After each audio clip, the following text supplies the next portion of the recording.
अस्सलाम वालेकुम दोस्तों। असलम अपने वालिदैन का लाडला और अपनी दोनों बहनों का चहीता था। इसकी दोनों बहनें इससे बहुत प्यार करती थीं और एक ही बेटा होने की वजह से माँ बाप की भी दिल की धड़कन था। असलम के वालिद पुलिस में थे, जिसकी वजह से वो अपने दोस्तों में अपने आप को सबसे ऊपर समझता था और इसी वजह से उसका गुस्सा भी हर वक्त आसमान से बातें करता था। सिर्फ 18 साल की उम्र में ही उसका उठना बैठना अपनी उम्र से बड़े लड़कों में था। एक दफा गली में लड़कों के साथ क्रिकेट खेलते हुए उसकी लड़ाई हो गई और बात बढ़ते बढ़ते गालम गलोच और आखिरकार हाथापाई तक पहुंच गई। असलम ने सबके सामने दूसरे लड़कों से मार खाकर अपनी बहुत बेइज्जती महसूस की और वो गुस्से में आग बगोला होकर घर पहुंचा और अलमारी से अपने वालिद की पिस्तौल निकाली और उस लड़के को कत्ल करने का इरादा किया। अभी इसका एक हाथ पिस्तौल पर ही था कि उसे अपनी दादी की एक नसीहत याद आई।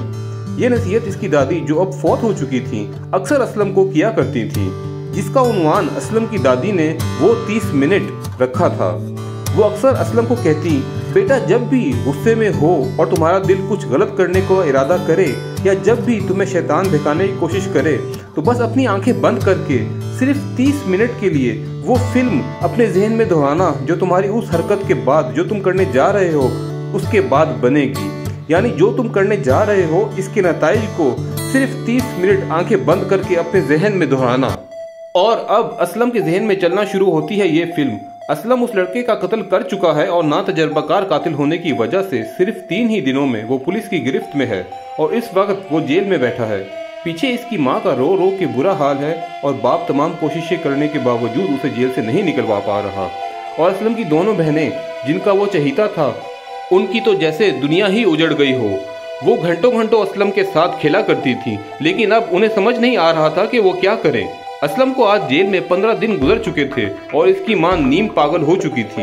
इसकी दोनों बहनें असलम के ख्वाब में आकर पूछती थी कि भाई अब हमारा क्या होगा, हमारे साथ कोई नहीं खेलता मोहल्ले में, अब कौन हमसे शादी करेगा, हम कैसे अपनी पढ़ाई मुकम्मल करेंगे।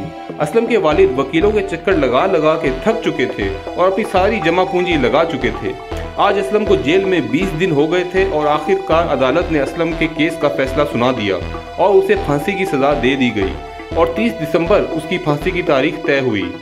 आज असलम को जेल में 30वां और आखिरी दिन था, क्योंकि आज इसकी फांसी का दिन था।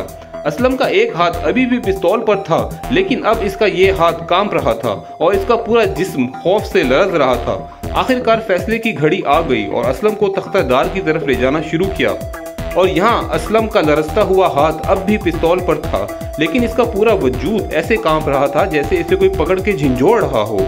और आखिरकार जल्लाद ने जैसे ही रस्सा खींचा, असलम को उसके अंजाम तक पहुंचाने के लिए वैसे ही मुकम्मल हुए 30 मिनट और दी एंड हुआ असलम की इस तसव्वुराती फिल्म का। और जिस गुस्से से उसने अपना पहला हाथ पिस्तौल पर रखा था, उतने ही अदब से अपने दूसरे हाथ से पिस्तौल को वापस अलमारी में रख दिया। तो दोस्तों, जब भी अपने गुस्से पर काबू ना कर पाओ और शैतान तुम्हें बहकाए कुछ गलत करने पर, तो बस 30 मिनट की वो फिल्म अपने जहन में चलाना जो असलम की दादी ने उसे सिखाया था। मुझे यकीन है कि ना सिर्फ तुम शैतान को हराने में कामयाब होगे, बल्कि अपने ऊपर एतमाद करना भी सीख लोगे। तो मैं हूँ फराज ताहिर और आप देख रहे हैं मिस्टर खोजी। लेकिन खोज सिर्फ मोटिवेशन की, हिम्मत की और हौसले की। So let's begin.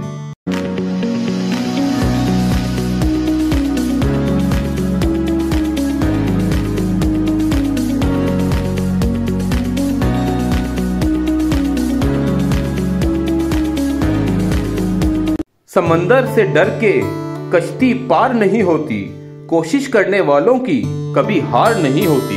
जीतने से पहले जीतने की खुशी और हारने से पहले हारने का गम कभी ना मनाओ। हमारा अलमिया ये है कि पहले माशरे पर ड्रामे बनाए जाते थे और आज ड्रामों से माशरा बनाया जाता है। और अगर सही हो तो अपनी सोच और अपनी नजरिए पर कायम रहो, क्योंकि शेर को कोई फर्क नहीं पड़ता कि एक गीदड़ क्या सोचता है।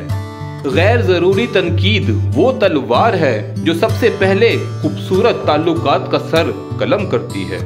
याद रखना, किरदार की आजमाइश ताल्लुक खत्म होने के बाद शुरू होती है।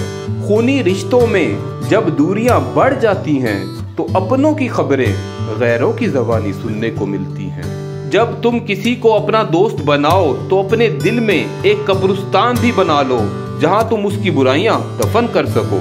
अक्लमंद उस वक्त तक नहीं बोलता जब तक सब खामोश नहीं हो जाते। कुछ लोग एक खूबसूरत खत की तरह होते हैं जिन्हें बार बार पढ़कर भी दिल नहीं भरता। सुकून हासिल करने की फिक्र छोड़ दो, सुकून देने की फिक्र करो तो सुकून खुद ब खुद मिल जाएगा।